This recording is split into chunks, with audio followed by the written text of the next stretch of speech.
बिस्मिल्लाहि वस्सलातु वस्सलामु अला रसूलिल्लाह अम्मा बाद अस्सलामु अलैकुम वरहमतुल्लाहि वबरकातुहू। मैं तमाम मुअज़्ज़ज़ सामिनों किराम का बेहद शुक्रगुजार हूँ कि आप लोगों ने अपनी कीमती औकात में से कुछ वक़्त हमारी इस वीडियो के लिए निकाला है। तो मेरे प्यारे दोस्तों, आज की इस वीडियो में मैं आप लोगों के सामने इस्तिखारे के मुताल्लिक़ कुछ बातें जो हैं वो गुजारिश करूँगा कि इस्तिखारा क्या है और इस्तिखारे का शरई तरीका क्या है। इस सिलसिले में जितनी भी बातें हैं वो तमाम की तमाम बातें इंशाल्लाह आज की इस वीडियो में मैं आप लोगों के सामने गुजारिश करूंगा। तो लिहाजा वीडियो की तरफ बढ़ने से पहले मैं सबसे पहले गुजारिश ये करूंगा कि आपने हमारी इस वीडियो को एंड तक जरूर देखना है। कहीं से भी आपने हमारी इस वीडियो को स्किप नहीं करना। अगर आपने वीडियो को स्किप किया तो पूरी बात आपको समझ में नहीं आएगी। और दूसरी गुजारिश ये है कि अगर आप हमारे चैनल पर नए हैं तो भाई आपसे गुजारिश है कि हमारे चैनल को सब्सक्राइब जरूर कर दें और उसके साथ साथ बनी बेल के ऊपर प्रेस जरूर कर दें। मैं बारहा आपको ये बात कहता हूँ, उसका फायदा आपको ये होगा कि इसके बाद हमारी जितनी भी दीनी वीडियोस होंगी, दीनी मसाइल के हवाला से या अमलियात के हवाला से जितनी वीडियोस होंगी उन सब का नोटिफिकेशन इंशाल्लाह आपको ऑटोमेटिकली आपके मोबाइल पे खुद इंशाल्लाह वो मिलता रहेगा आपको। तो लिहाजा चैनल को सब्सक्राइब कर दें, साथ वीडियो को लाइक कर दें और नीचे एक अपनी कीमती राय का इज़हार जरूर मेंशन किया करें ताकि हमारी इसमें हौसला अफजाई हो सके।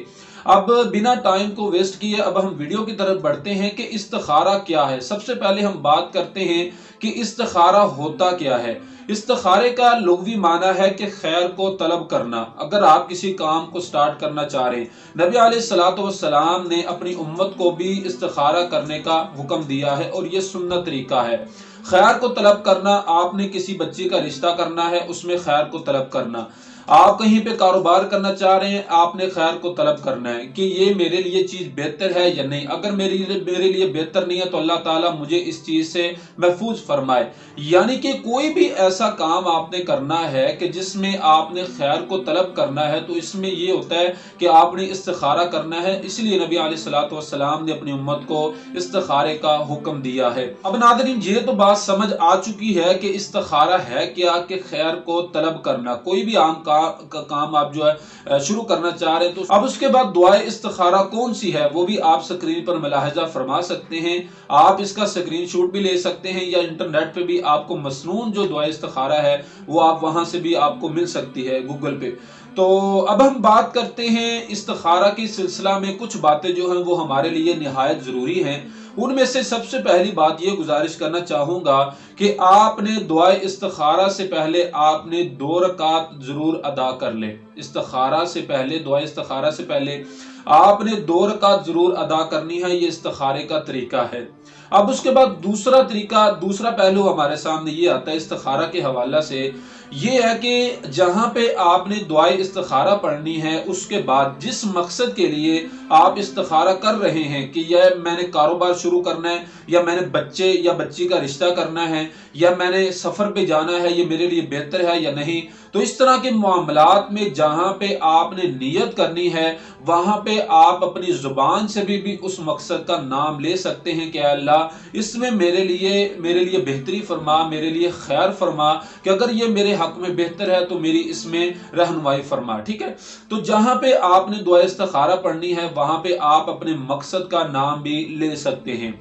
अब उसके बाद तीसरी चीज हमारे सामने ये आती है कि अगर आपने उस मकसद का नाम नहीं लिया, यानी कि जिस मकसद के लिए आप इस्तिखारा कर रहे हैं, कोई भी मकसद है आपका, अगर आपने उस मकसद का नाम नहीं लिया तो सिर्फ अगर आप नियत भी कर लें तो मेरे भाइयों ये भी आपके लिए काफी है, इसमें भी कोई हरज नहीं है। और इसी तरह नाज़रीन, चौथा पहलू हमारे सामने ये आता है इस्तिखारा के मुतालिक, वो ये है कि आपने इस्तिखारा जो है वो आप कभी भी कर सकते हैं सिवाय उन औकात के कि जिन औकात में नमाज को ममनू करार दिया है। वो 3 औकात हैं, तो 3 औकात के अलावा आप किसी भी टाइम इस्तिखारा कर सकते हैं। ये चौथा पहलू हमारे सामने आता है। उसके बाद इस्तिखारा के सिलसिला में 5वां पहलू हमारे सामने ये आता है कि इस्तिखारा आप, ये जरूरी नहीं कि इस्तिखारा करने के बाद आपका सोना जरूरी है, या इस्तिखारा सिर्फ आप रात को ही कर सकते हैं कि आपने सोना है तो आपने इस्तिखारा करना, इस्तिखारा करने के बाद फौरन आपने सो जाना है,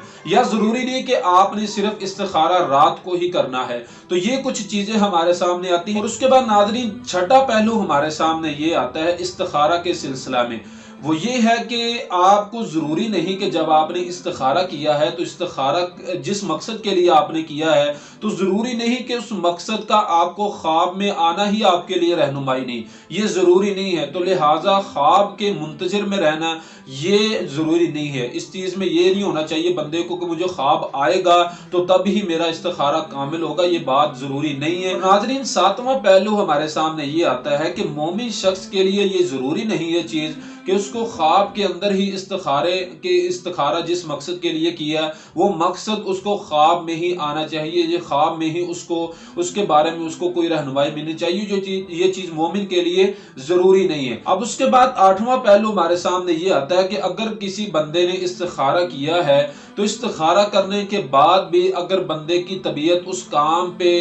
مطمئن نہ ہو کہ جس مقصد کے لیے اس نے استخارہ کیا ہے تو میرے بھائیوں اس میں بندے کو چاہیے کہ بار بار استخارہ کر لے، بار بار بھی اس میں استخارہ کر سکتا ہے، اس میں بھی کوئی حرج نہیں ہے۔ تو یہ آٹھواں پہلو ہمارے سامنے یہ آتا ہے۔ اب اس کے بعد دوستو ہمارے سامنے جو 9ویں نمبر پر ہمارے سامنے استخارہ کے سلسلہ میں جو پہلو آتا ہے وہ یہ ہے کہ غیر شرعی و دینی کام، ایسا کام کہ جو حرام یا فرض یا مکروہ کے درجہ میں پہنچ جاتا ہو، ایسے کام کے لیے جو استخارہ کرنا ہے وہ قباحت کہلواتا ہے، اس لیے ایسے کاموں کے لیے بندے کو استخارہ نہیں کرنا چاہیے۔ مثال کے طور پر بندے کا نماز چھوڑنے کو دل کرتا ہے، وہ استخارہ کر لے، یہ غیر شرعی کام ہے، یا بندے کا روزہ چھوڑنے کو دل کرتا ہے اور وہ استخارہ کر لے، یہ بھی غیر شرعی کام ہے، کیونکہ یہ دونوں اہم فریضے ہیں، ایسے فرائض ہیں کہ جو ہمارے لیے نہایت ضروری ہیں۔ ہر مسلمان بالغ کے لیے یہ ضروری ہے کہ وہ نماز کی پابندی کرے اور روزوں کی پابندی کرے۔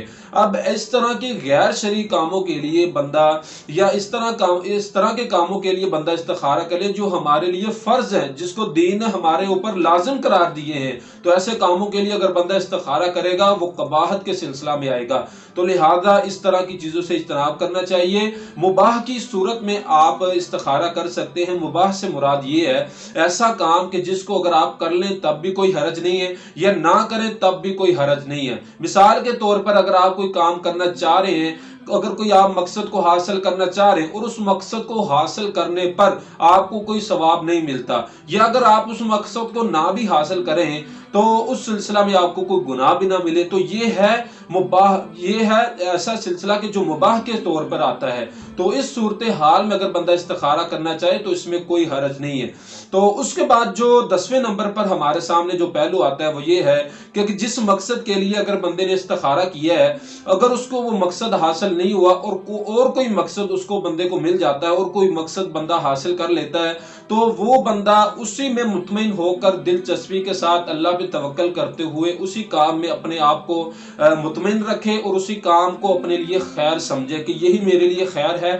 تو یہ 10ویں نمبر پر ہمارے سامنے پہلو آتا ہے کہ یہ بندے کے لیے ضروری نہیں ہوتا کہ جس مقصد کے لیے بندے نے استخارہ کیا وہی مقصد اس کو ضروری ہے۔ کیا پتا کہ جو اس مقصد کے علاوہ جو مقصد آپ کو ملا اللہ پاک نے اس میں آپ کے لیے کوئی ایسا نفع رکھا ہو کہ جو جس مقصد کے لیے آپ نے کیا تھا اس میں آپ کے لیے کیا پتا نقصان ہو۔ تو لہٰذا اس میں عدل بدل آپ کے مقصد کا ہو جانا، اس میں بھی کوئی حرج نہیں ہے۔ اب اس کے بعد آخری جو پہلو ہمارے سامنے آتا ہے استخارہ کے سلسلہ میں وہ یہ ہے کہ اگر میں کسی مقصد کو حاصل کرنے جا رہا ہوں تو میں ہی استخارہ کروں گا، یعنی کہ میرا کسی مقصد کے ساتھ تعلق ہے، میں دکان کرنے جا رہا ہوں، میں بچی کا رشتہ کرنے جا رہا ہوں، تو میں خود ہی استخارہ کروں گا، کیوں؟ میرا اس مقصد کے ساتھ تعلق ہے، لہٰذا میں خود ہی استخارہ کروں گا کیونکہ میرا اس کے ساتھ تعلق ہے۔ لہٰذا اس طرح نہیں کرنا چاہیے کہ بندے کا جس مقصد کے ساتھ تعلق ہو وہ خود استخارہ چھوڑ کے کسی اور شخص کو کہے کہ آپ استخارہ کریں، تو یہ چیز ہمارے لیے ضروری نہیں ہے۔ لہٰذا ضروری یہ ہے کہ ہم خود استخارہ کریں کہ ہمارا خود کا تعلق اس مقصد کے ساتھ ہے کہ جس مقصد کو ہم حاصل کرنے جا رہے ہیں۔ تو لہٰذا یہ استخارہ کے سلسلہ میں کچھ چیزیں تھی جو میں نے آپ لوگوں کے سامنے گزارش کی ہیں کہ استخارہ ہوتا کیا ہے اور استخارہ کے سلسلہ میں کچھ پہلو تھے جو آپ لوگوں کے سامنے میں نے گزارش کیے ہیں۔ تو میں امید کرتا ہوں کہ آپ کو ہماری آج کی ویڈیو پسند آئی ہوگی۔ اگر ویڈیو اچھی لگی ہے تو جتنا ہو سکے اس ویڈیو کو آگے اپنے عزیز و اقارب تک لازمی شیئر کریں، انشاءاللہ وہ اس عمل سے ضرور استفادہ حاصل کریں گے۔ تو ملیں گے پھر کبھی آپ کو انشاءاللہ ایک نئی ویڈیو کے ساتھ۔ اگر آپ نے ابھی تک ہمارے چینل کو سبسکرائب نہیں کیا تو جلدی سے چینل کو سبسکرائب کر دیں اور ساتھ بنی بیل کے اوپر پریس کر دیں۔ تو اللہ تعالی ہم سب کا ہم ناصر ہو۔ السلام علیکم ورحمۃ اللہ وبرکاتہ۔